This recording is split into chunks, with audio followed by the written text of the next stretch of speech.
Hello and welcome to Washington Talk. I'm Eun Cho. North Korea fired an intercontinental ballistic missile capable of hitting anywhere in the United States. The U.S., South Korea, and Japan activated a new system to detect North Korean missile launches in real time. Today we discuss the alliance's efforts to deter North Korea's nuclear and missile threats.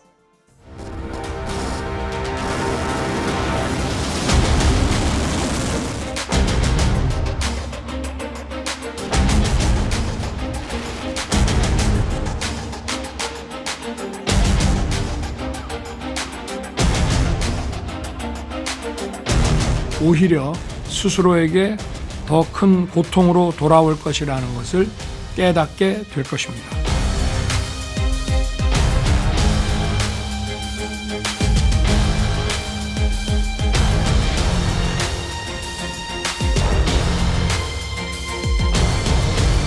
평화와 안정을 보장하기 위해서 3자 협력을 지속 강화해 나갈 것입니다.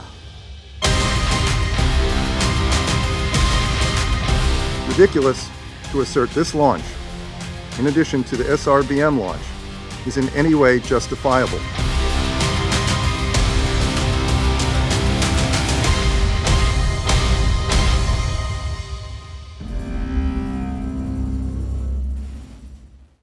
In the studio with me, Colonel David Maxwell, the Vice President of the Center for Asia-Pacific Strategy. Colonel Maxwell was a former military planner for the ROK U.S. Combined Forces Command. Also joining us, Mr. Robert Peters, the Nuclear Deterrence and Missile Defense Fellow at the Heritage Foundation. Mr. Peters served as the lead strategist at the Defense Threat Reduction Agency. He was also the special advisor for countering weapons of mass destruction in the Office of the Secretary of Defense. Welcome to the program. Thank you. Now, Mr. Peters, North Korea tested a solid fuel ICBM Hwasong-18. What additional capabilities did North Korea gain out of this third launch of Hwasong-18? Well, first of all, thanks for having me here. It was an important launch. It was the third one this year that the North Koreans tested. From what we can determine, it had an altitude of about 6,000 kilometers. It landed in the open ocean, about 1,000 kilometers offshore. This was a lofted trajectory, which means it went pretty much straight up and then straight down again. I think what they learned was that they have a system that is strong, capable, consistent, and they also got some important telemetric data. Most importantly, what they tested was the actual operations. So they put the missile on a mobile erector launcher, brought it out of garrison, used actual people using the actual tactics, techniques, and procedures, and then launched. For all intents and purposes, we should consider that the system is operationally deployable and operational capable. That's really what they were testing, was do the actual people and the techniques that they use work. And I think from that perspective, it was a very successful test.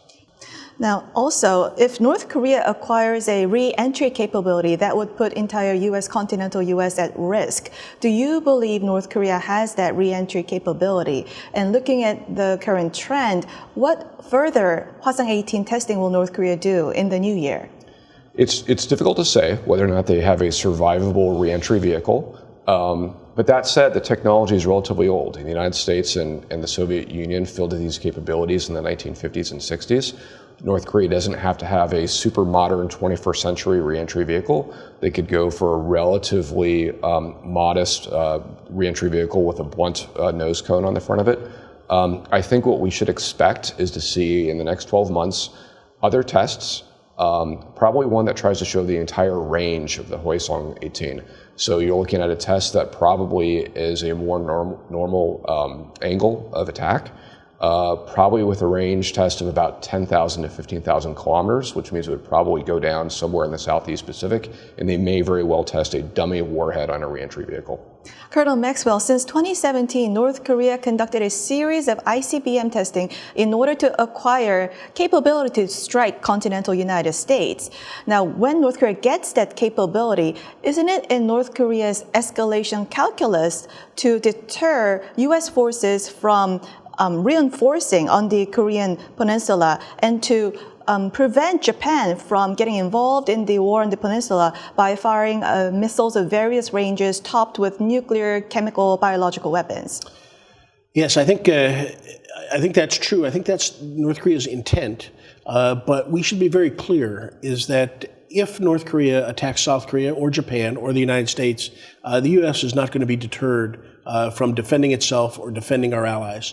I think you're correct in saying that they want to be able to prevent the reinforcement of U.S. forces through Japan and onto the Korean Peninsula, but the U.S. will not be deterred by the threat of an ICBM or any of North Korea's capabilities. I think that's very important to understand, is that there is nothing that North Korea is going to do that is going to break the alliance and break the U.S. commitment to defending South Korea and Japan and the United States. Mr. Peters, the North Korea fired short-range missile and then an ICBM. Although this was a threat to the region, was it also a good opportunity to test out the trilateral early warning missile sharing data between U.S., South Korea, and Japan? And reportedly, the system only tracks the launch site, flight trajectory, and hitting point, and no pre-launch information. But isn't pre-launch indications also very important? Pre-launch warnings are important. I think that sharing the data while the actual missile is in flight is also very important.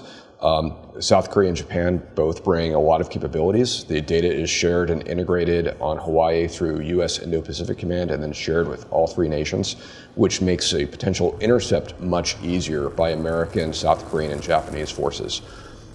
Sharing of pre-launch information, things get a little tricky there in that you could get into sharing of intelligence data, and so that's a political question in addition to the technical question of sharing data. So I think that I'm speculating, but I think it's in American interest as well as the interest of Japan and South Korea to eventually get there, to share pre-launch data. But I think that's going to be a longer process. Mr. Peters just talked about how sharing pre-launch data is a political question, but eventually the three countries may get there. Now, Colonel Maxwell, critics in South Korea say that the trilateral early warning sharing data is part of a process for South Korea to get integrated into the U.S.-led missile defense system. Do you agree with that? And isn't that what U.S. wants from South Korea? I believe it is what the U.S. wants. I certainly would recommend that, and I would disagree with the critics that there's something wrong with that. I think it's the best defense of South Korea would be for South Korea to be part of an integrated missile defense system. When you look at the three countries, South Korea, Japan, and the United States, they're in different locations, they have different capabilities, and they have different weaknesses or seams and gaps. When they're integrated, in an integrated missile defense system, you can overcome those seams and gaps, and you actually strengthen the mutual defense of all three countries. So I don't look at this as a negative in any way, and I do look at this information sharing as a step towards integrated missile defense. We should also note that with each provocation that North Korea conducts, the trilateral cooperation increases, the strength of the alliances increases, and this is something that is not in North Korea's interest, nor in China's interests. Remember that Xi Jinping told the former president of South Korea that he wanted the three no's: no more THAAD, no integrated missile defense, and no trilateral alliance. And the activities and actions of North Korea are really driving towards integrated missile defense and ultimately perhaps to a trilateral alliance. So you pointed out the three no's, which I was just about to say. The critics are concerned that because of the three no's, if South Korea gets integrated into the missile defense system led by the United States, that would make China more jittery. And are we in a direction of U.S., South Korea, Japan to more cooperate militarily and keep China in check? Well, I think what we should be concerned with is the defense of South Korea, the defense of Japan, and the defense of the United States. And the right of self-defense is never denied. If China has hostile intent toward South Korea and Japan, then it is in our interest, our best interest of the three countries to have an integrated missile defense to defend against any threat. The primary threat now is North Korea, of course. But if China has hostile intent, then it is the wise thing to do to develop our defense capabilities to defend our three countries. So, Mr. Peters, the trilateral real-time early warning data system, technically and geographically, does it also cover Chinese missiles and other threats in the region? It does. Colonel Maxwell is exactly correct when he says that this data is beyond simply protecting from threats from North Korea. It also is important for broader security within Northeast Asia. and I just want to hit again the point that Colonel Maxwell made. These integrated air and missile defense systems, they are defensive in nature. They have virtually no ability to go on the offense and hit targets on the ground in China or North Korea. And so Japan, South Korea, and the United States are taking prudent steps to defend themselves. They are not the ones who are driving the destabilization in Northeast Asia. North Korea and also China are doing that due to the decisions that they are making. The right of self-defense is inherent in every nation, and these missile defense systems are simply meant to respond to the threats coming out of Pyongyang and Beijing. You're right. Data sharing is defensive in nature, but once you get that data, the next step is interception. And when interception comes, that's when you fire rockets. Yes, exactly. But you're firing rockets at missiles that are being launched at either Japan or South Korea or the United States. That's what I mean. It's defensive. Those interceptors don't really have a real ability to hit targets on the ground in North Korea or China. That's why I say they are purely defensive weapons by their very nature. Missile defense. Right. We are defending against the threat missiles. Now I want to move on to the issue of extended deterrence. Now, Mr. Peters, even if North Korea were to develop ICBMs, it wouldn't be able to easily use them to strike the United States, in which case South Korea would be most vulnerable to North Korean threat. Given the circumstances, can South Korea only rely on U.S. extended deterrence? Wouldn't it need its own independent deterrence mechanism? Well, what I'd say is that the United States would be at risk. Perhaps not as great a risk as South Korea, but the entire reason that North Korea builds ICBMs is to hold the United States at risk. And so I think that is part of their long-term game plan. And I'd also say that deterrence is about more than simply nuclear weapons. Deterrence is about missile defenses, but it's also about conventional capabilities. Conventionally armed missiles, artillery, tanks, you name it. And South Korea has been a leader in fielding a robust conventional deterrence in and of itself. When it comes to the question of does South Korea need its own indigenous deterrent capability, I think you're asking, does South Korea need to consider nuclear weapons? What I would say to that is what North Korea wants. I think that North Korea would see South Korea getting nuclear weapons as a way to decouple South Korea from the United States. The United States would have great difficulties accepting a South Korea that has its own independent arsenal. And moreover, I just don't think it's necessary. That's why the United States has theater nuclear weapons. That's why the United States does B-2 missions, which is a nuclear-capable bomber over the Korean Peninsula to help reassure South Korea and show North Korea that we are serious with our extended deterrence commitments and that our nuclear arsenal is in part to deter threats to South Korea and Japan. But experts in Washington say that it is high time that U.S. and South Korea start discussions on preparing for the redeployment of tactical nuclear weapons to South Korea. So I think that there is merit there. And so what we saw this past week is Congress passing the new National Defense Authorization Act, which funds the Defense Department budget. Within that act, the Sea Launch Cruise Missile Nuclear, also known as SLCM-N, was funded as a major defense acquisition program. This is a theater nuclear weapon that in many ways is meant for the Asia-Pacific area, and in many ways it is designed to deal with the threats coming from China and North Korea. And so I think Washington is looking at this in a serious fashion. Personally, I'm open to building nuclear weapons storage sites in Korea and Japan, not to put nuclear weapons in there immediately, but to hedge against the day in which we may need to put nuclear weapons in there. Washington is taking this issue very seriously, and I think they're taking prudent steps to assure our allies and deter our mutual adversaries. I think that is a prudent move, and I think that I would demonstrate strategic reassurance to South Korea and strategic resolve that we are committed to the defense of Korea. But I would also say we are fully committed to the defense of South Korea. You know, we have 28,500 troops there. We are going to defend South Korea against all threats from North Korea, full stop. China is defending North Korea's provocations and blaming it on the U.S. and South Korea's military drills. And wouldn't redeploying tactical nuclear weapons or South Korea having its own nuclear weapons, or whether it be U.S. weapons, nuclear weapons on its soil, wouldn't that change China's calculus and push North Korea to give up its nuclear weapons? my own view is that I think there's something there. I mean, everything that we have done for the last 30 years has been in response to provocations from North Korea, from the Chinese breathtaking nuclear expansion.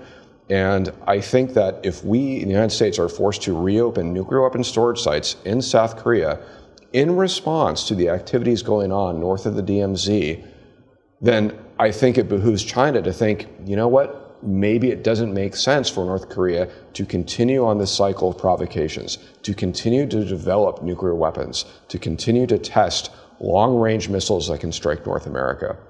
That may be a way to convince Beijing to try to pull North Korea back in. Mm-hmm. But I don't think we should count on that. I mean, we've long said, China can play a role in reducing the threat from North Korea when eliminating its nuclear weapons. It has said that it doesn't want war, it doesn't want instability and collapse, and it doesn't want nuclear weapons. Yet they allow them to be built. And China has to weigh, North Korean nuclear weapons and its threats to the south and the region, or North Korea's activities that actually create dilemmas for the alliance, for Japan, for South Korea, and for the U.S., and what is in greater benefit. And I fear that that North Korea's possession of nuclear weapons is a lower priority than the dilemmas that it creates. I want to ask you, what about the issue of arms control and risk reduction? President Trump reportedly considered the idea of going for arms reduction with North Korea, and North Korea aims to shift the focus from denuclearization to arms control. Is it possible that a future U.S. government may consider arms control with North Korea if it realizes that if it decides that it can no longer deter North Korea's nuclear weapons? Any one of you? So, deterring nuclear weapons or deterring nuclear attack. That's what I think we have to focus on.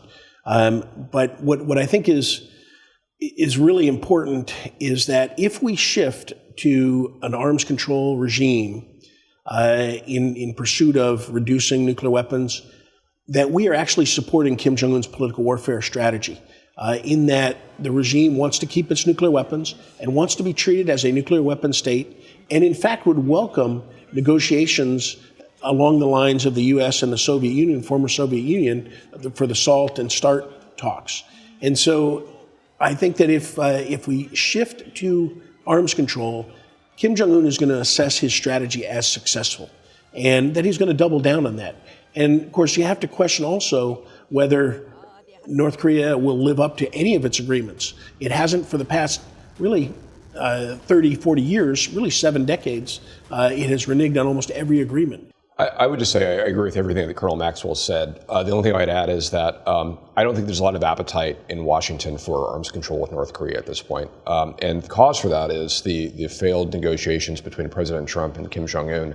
And then, frankly, the Russians setting fire to the global nuclear arms control regime. And so I think you've got a lot of people in Washington that just feel that the time for arms control anywhere in the world is not right now, given the state of the world. And I'd agree with Colonel Maxwell when he said that anytime you sit down with the North Koreans and negotiating as equals, that gives them legitimacy, which is exactly what they want. And I'm not sure that's in our interest. Mm-hmm. Mr. Peters, South Korea's Deputy National Security Advisor Kim Tae-hyo said that in the past, in the event of a North Korean nuclear attack, the idea was that the U.S. would take care of the nuclear retaliation. But now it's about joint thinking, preparing, practicing, and executing together from the beginning. Is this the right description from the U.S. point of view? I think it's about half right. And so in the past, I think the way he described it in the past was correct. I think that today, what you're seeing is a lot more thinking together. You're seeing a lot more discussions. You're seeing a lot more strategic wargaming and thinking about what would happen, what would be the unified response if North Korea went down this route. But I don't think anyone's talking seriously about actually practicing nuclear employment together in a bilateral sense between South Korea and the United States, or certainly not executing. I just don't think that's an accurate portrayal. It has never been such a case. Correct. Yeah, and I don't think that's where we are today. Mm-hmm. So the idea is for South Korea to assist with conventional forces and for the U.S. to manage nuclear weapons. That's correct. That's exactly right. And so if you were to employ nuclear weapons, that would almost be a U.S. operation in which we would be employing the weapon in coordination with ROC forces doing some conventional supporting activities. but it would be a bridge too far to say that this would be an actual integrated joint operations in the employment of the munition itself. So Colonel Maxwell, help us understand. Mr. Peters just said that it's not going to be joint practicing or joint execution of nuclear weapons, but the two countries actually plan to do a nuclear operation drill in the Ochi Freedom Shield in the coming summer. So what kind of a drill will that be? Well, I think it's actually, as Bob has outlined, it is going to be where the two countries look at the employment of nuclear weapons. The whole targeting process, what targets will be struck, what effects are expected to be achieved, and I think that's what's really important. The actual execution of dropping a bomb is really easy in comparison. It is everything that goes on around that, and to include the employment of conventional forces in support of such an operation, taking down the air defense systems, and being able to mitigate the effects of a nuclear strike. And so all of that has to go into the planning. And I think that's what is really important that is going to take place during the exercise next summer. The thinking, the planning, and the establishing the conditions, but most importantly, determining what effects they want to achieve and what the risks are in achieving those effects. And it's important for both countries to have a complete understanding of those risks and of the effects that can be achieved. The South Korea's defense minister mentioned decapitation operation, and also South Korea's Joint Chiefs of Staff released a video of soldiers shooting body images. I'm not asking if decapitation operation should be executed, but doesn't the United States have that capability to take out North Korean leadership if needed? Yes, there are multiple capabilities that can do that. We've seen that, the B-2 bombers overflying. And what was being described in the press and by the defense minister, is one capability. We have to remember that Kim Jong-un is the leader of the North Korean military. He is the marshal. He is a legitimate military target should he attack South Korea.